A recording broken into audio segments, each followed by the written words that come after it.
Alright guys, it's Friday, April 20th, 2018.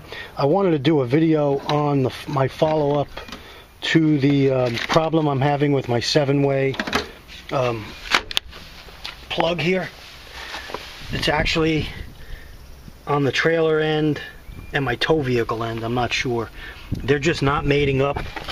And I'll give you a picture right here. You can see how it already popped out in my travels. I think you can see that right there. And right here under the door, it's just not mating up. Let me see if I can show you a better picture of that. Hold on. See where this piece needs to come down on the piece here on the plug.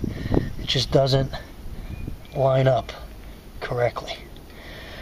I filed this down a little bit today, and before I pull this I'll have to try to wedge it in again, but it just doesn't work.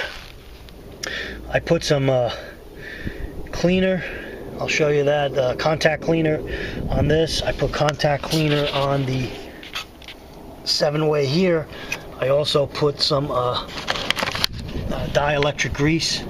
Some people had told me to put that on and that maybe it would work.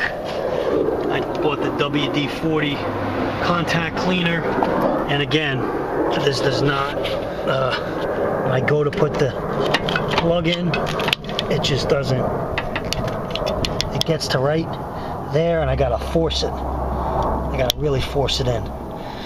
So I'm either gonna have to get this entire 7-way changed out and the cord changed out, so they're both from the same manufacturer, so I know they link up, because it really is a pain in the butt getting that on.